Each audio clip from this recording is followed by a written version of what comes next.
launched their newest highest-end phone, the OnePlus 8 Pro, taking another step up in the ladder of their phones, getting slightly more expensive every year, but alongside it they also dropped the OnePlus 8, which is sort of like a premium mid-range phone that starts at number 699. Phones switch to it, give it that treatment. That's gonna be a tough failure to make without respects for the highest in performance on one phone, and we still have a very familiar OnePlus design and experience here. To Basil have their logo on the back, and still things like the alerts letter that I'm surprised more phones haven't copied yet. Still Oxygen West Wind, my favorite, clean and Redskins with all of its features, so it stopped. Plus would have been it takes, always been with OnePlus #1 that their cameras are always just not quite measuring up to the flagships, and to that they always tend to leave out the sort of start from the top. With a new design for the OnePlus 8 Pro, you can see it here. I really like a lot of it. The new matte finish and his blue color are pretty sick. I don't have a lot of matte blue phones, but this one is nice, punching clean, so is easily my favorite blue phone, and this finish is nice, doesn't really show too many fingerprints. Of course you can also grab this Culture Matte Teardome scan from a channel sponsored the brand, which also feels great, and you can see the wireless charging coil in the back. Plus it's also got a few Easter eggs hidden in the design which are pretty dope. But anyway, yeah, the shape of the phone is boxy, which I've always really liked. Plus there is this new little design accent ridge into the top of the phone, so not as ugly as some of the others out there.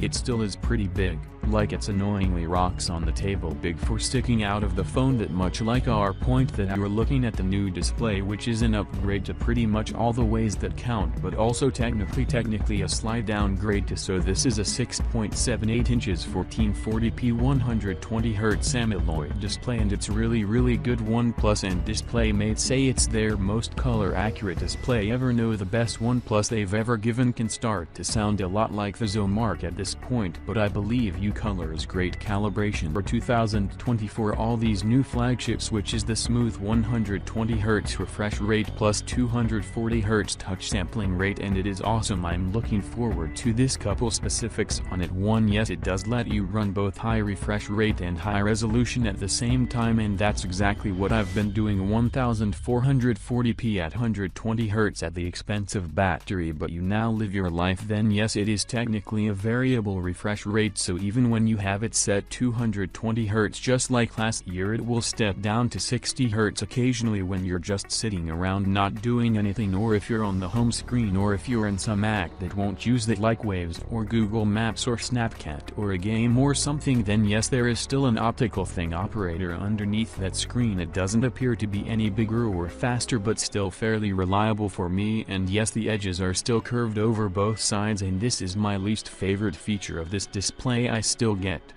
accidental touches like, really, I do realize the idea is it looks cool and its edge lists and futuristic, but it's time to slow that down. I think Samsung's perfected that balance this year between curving the glass a little bit and still having a flat working surface with no accidental touches just sent. And also by now, from all these beauty angles of the screen, certainly have noticed that hole punch camera in the top left corner for the selfish shooter for the OnePlus 8 Pro. Was the pop-up camera to look a little bit more like the other flagships, to save a little bit of money, maybe to guarantee the IP68 water certification, maybe just a little bit of all these things. Also some idea. So all of the OnePlus 8's internal specs are high-end top-end Snapdragon 865 8 or 12 gigs of fast LPDDR5 RAM. Is that super fast UFS 3.0 storage, and the battery also gets an upgrade because on top of all that, it's a 5G capable phone with 120Hz big display, so you get a 4510 million. OnePlus phones are known for having fast charging. This was no exception. You still have their high-speed work charge. 30 tons comes in the box, and that gets you from 0 to half battery like 25 minutes. That was new to the stone as well. High-end wireless charging tech, and to be fair, works exactly as advertised. The stand is nice. It has some little quiet fans in there, and it does some special voltage and thermal management to get the peak 30 watts wireless charging out of it. But if you put another Qi-enabled phone on that wireless charger, charges slower, and if you put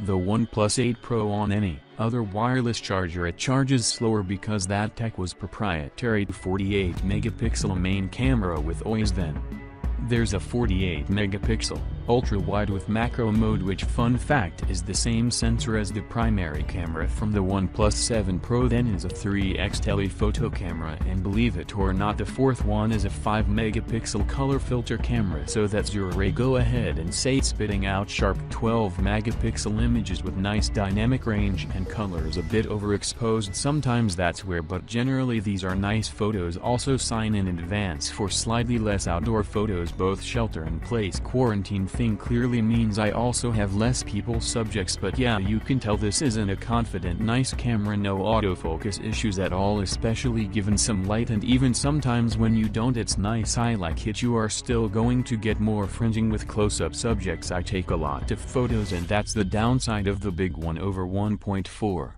and sensor, but again that just seems like par for the course for flagship cameras right now. Big sensor, usually sharp photos, but get some fringing on your photos or close-up subjects. The night mode is pretty good, which is nice. Max zoom is 30x from that telephoto camera. How things are usable at 30x, it's barely passable. Galaxy S20 Ultra still to be the zoom champ for that sort of range, but hey, 10x is fine, and 3x is definitely usable, and I have pretty much no use for the hat color filter camera. The Celtic camera, the other passport I usually do, is also good, especially with color and stabilization at 4K, and see no 8K video here, but you are not touching the iPhone when it comes to the absolute best video quality in a phone right now, but this is still good flagship quality. Favorites specifically because of the software and optimized experience is Oxygen OS on top of Android 10, and that's no exception here for this phone. There's tons of little tweaks and optimizations and